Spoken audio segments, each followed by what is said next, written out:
So for step 1, I've drawn an outline for the picture using an HB pencil. So for step 2, I'm going to paint light and mid-tone washes, wet on dry firstly, and then wet into wet. So I'm starting off with this beautiful transparent Pyrrol orange, and I'm going to use Paynes grey. But the really helpful, lovely thing about this is you can really relax and just put very dilute paint on, wet on dry, and then dilute it with clean water onto the surface or drop other colours in, and you can experiment. So if you are a beginner, you'll find this really helpful. There's no pressure. And if things do go wrong at this stage, just wash the colours off, let it dry and start again. So just applying this lovely orange colour here. Again, wet on dry. So working on the other side now, the left-hand side, just a very transparent orange. That orange just glows. And I'm just sort of applying the paint. As you can see, there's so much paint there, watery paint. And just again, following some of the directional lines, either the verticals of the windows or the sides of the buildings there, or the tops of the windows there, as you can see, using the tip of the brush, but also sometimes really sort of hugging the hairs of the brush to the paper there as well. This is a great time to sort of practice your light and mid-tone washes, your brush strokes as well, trying sort of different brush strokes, using the tip or the whole of the brush, diagonal marks, etc. Here I've swapped to my size 8 round brush again, painting these very pale distant buildings wet on dry. So I've added more water, and because they're smaller, I've gone to a smaller brush. I've added a pinch of Paynes grey here, very, very dilute, and I've mixed it in with the orange on the palette, and I'm dropping it in wet on these distant buildings, adding more water there. So I really diluted it so it doesn't go too dark.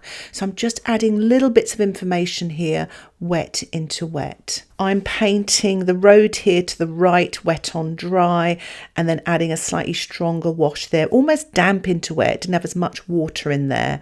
Little pinch of Paynes grey in this orange here, and just painting the left side here, wet on dry. I'm using my size 8 mop brush. It's slightly bigger than my size 8 round black velvet brush.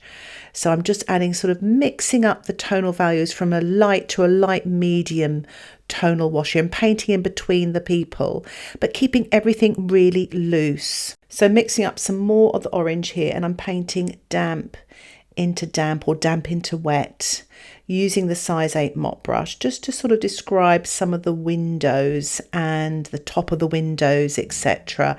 It's almost semi-abstract, this, because the pen is going to make sense of all this, though I'm keeping this really, really loose, and just enjoy what the watercolour can do, just applying paint to the paper. Mixing up sort of a stronger orange mix now, so less water, more paint, painting damp into damp with the size 8 mop brush here. Just letting my brush dance around here, bigger marks in the foreground, smaller marks as you go off into the distance, and painting sort of diagonal lines here. It's got 1 point perspective, this street scene here, so all the parallel lines, all those diagonal lines look like they're going to appear to meet on the horizon. And I will put a link in the description below of a tutorial I created all about perspective, so I hope you find that helpful. Just adding some stronger orange here just to the left where it's darker in the picture. I'm going to allow my painting to dry once more, and I'm going to start step 3.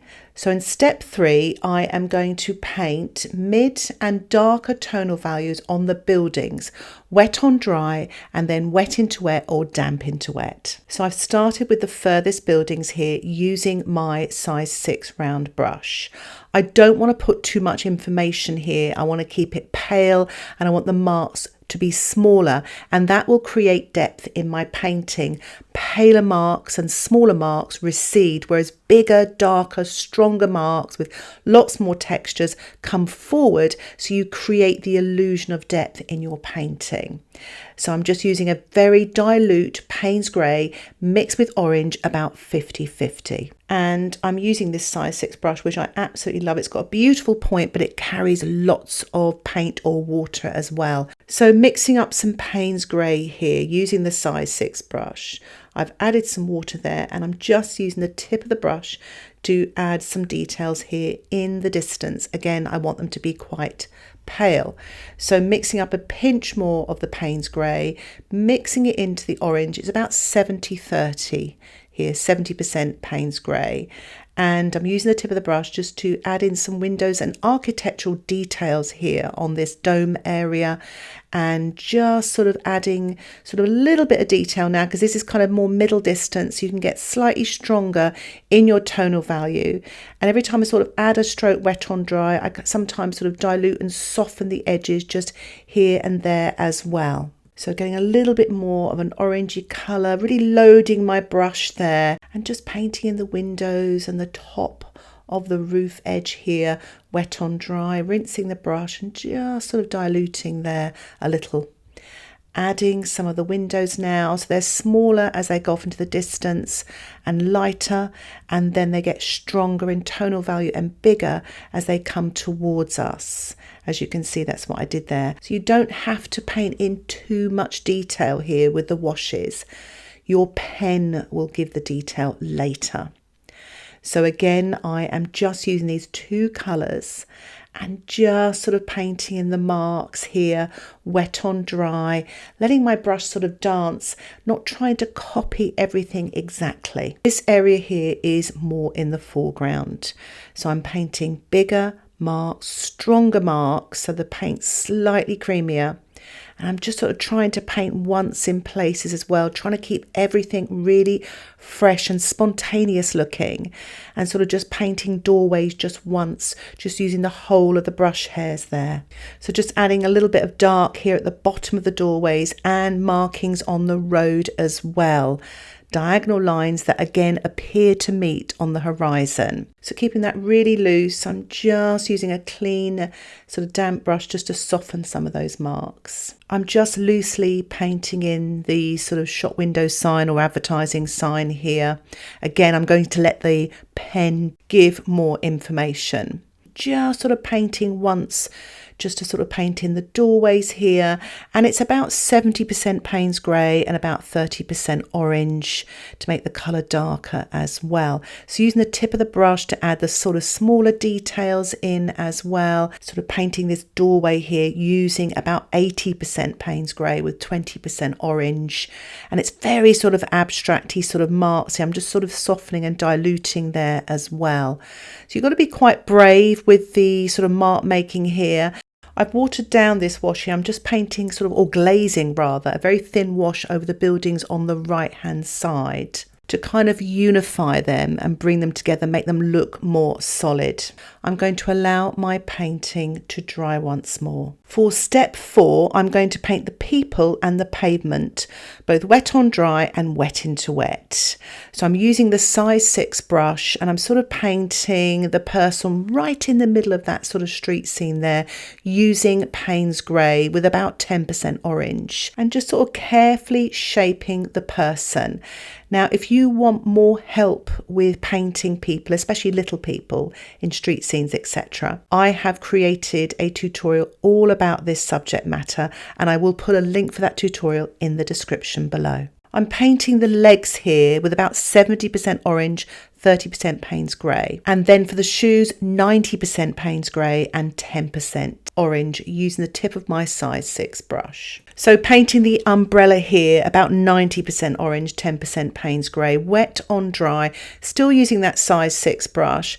So creating a little bit more shadow or stronger colour to the left hand side, a little bit more light to the right hand side by adding more water. Mixing up a creamier Paynes grey now, literally on its own, and painting the head wet on dry using the tip of my size 4 round brush, and also the handle of the umbrella as well. Some of the Paynes grey paint from the coat has run into the legs. I'm not too worried about that.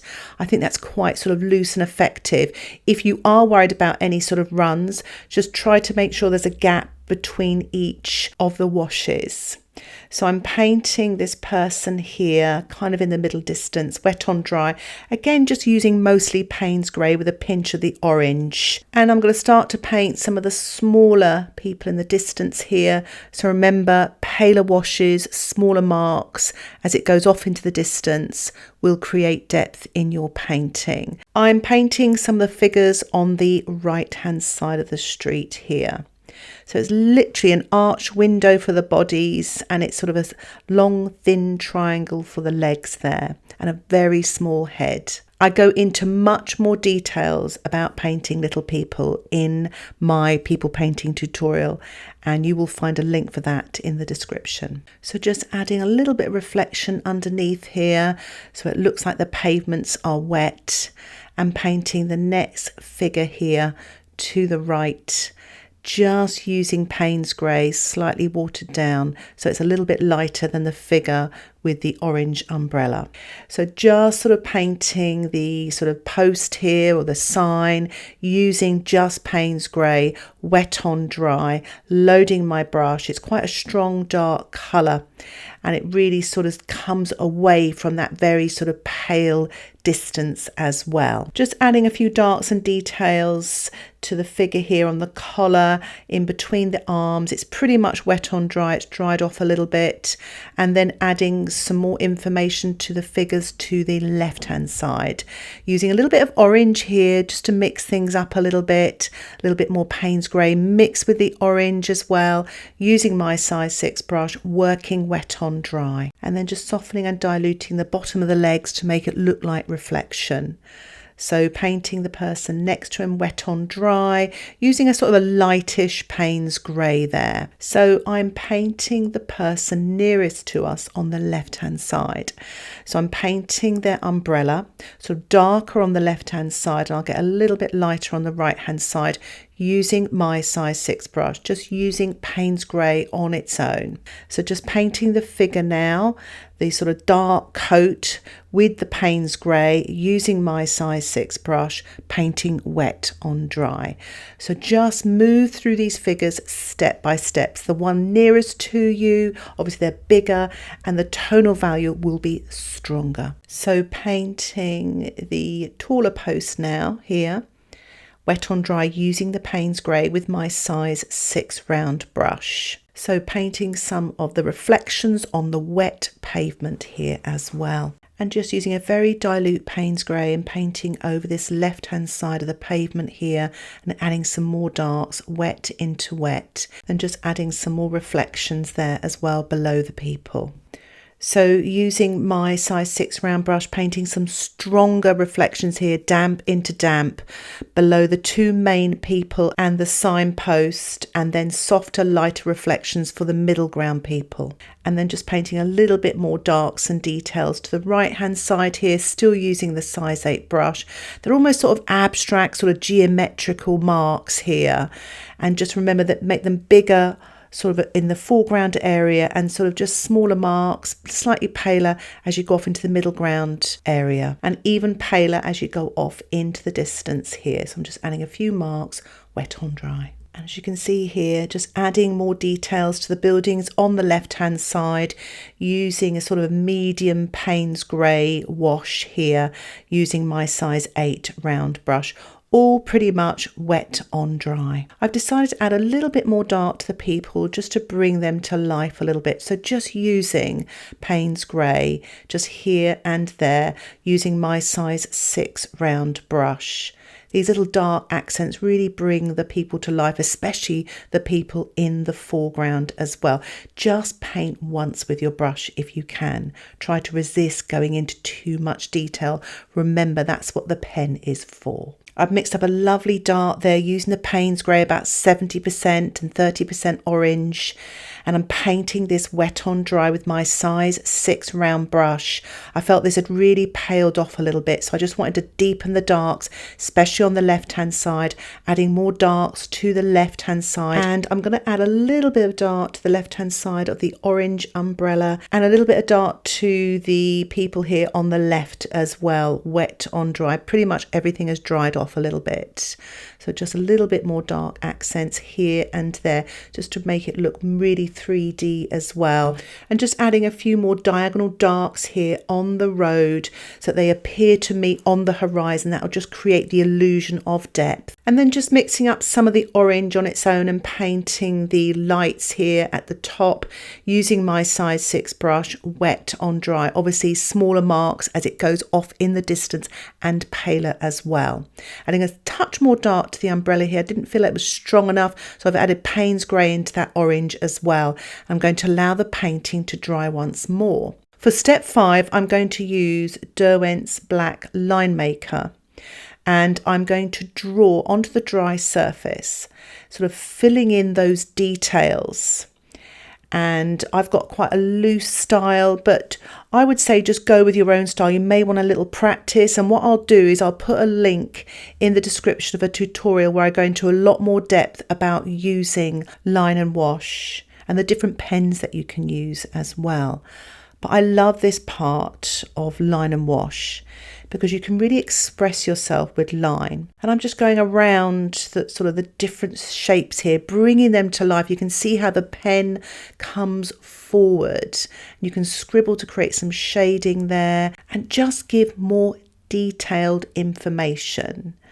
You know, just looking at the photograph, just sort of see more details there on the clothing, on the legs, on the feet, on the shoes, on the reflections, and just add them.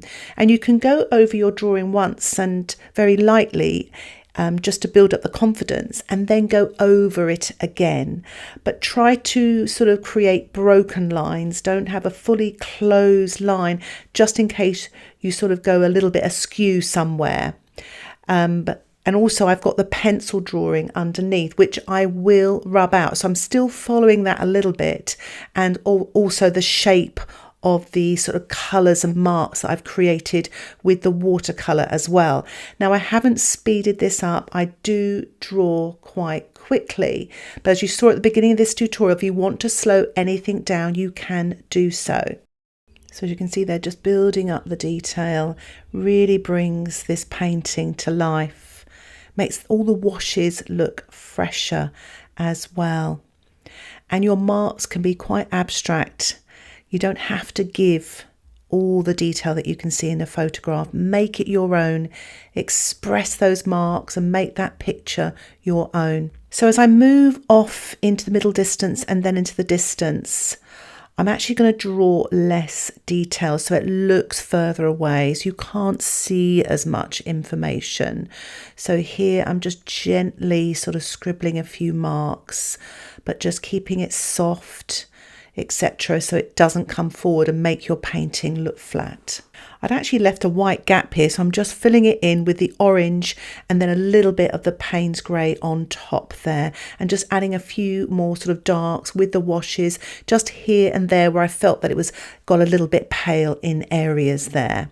So just building up a little bit with my size 8 mop brush using a mix of the orange and Paynes grey, about 50-50. So I'm going to allow the painting to dry once more, and for step 6 I'm going to finish off with some soft pastels, just creating highlights using white, and I've also used some other colours there, some orange and reds, to bring my painting to life. Now you don't have to do this, and if you don't have soft pastels, don't worry, you could use oil pastels or just a little bit more of the watercolour, wet on dry, so you could use white paint or white gouache if you wanted a few more highlights. But I'm just adding a little bit more orange now to those lanterns above to finish off. If you like this painting and you'd like to support the content that I create here on YouTube and get access to my exclusive tutorials and downloadable outline sketches along with a PDF document which has step-by-step progress photographs and step-by-step instructions, why not think about joining my Patreon membership? Details about the membership can be found in the description below. Just click Patreon. Thank you so much for watching this tutorial. Happy painting. Bye for now.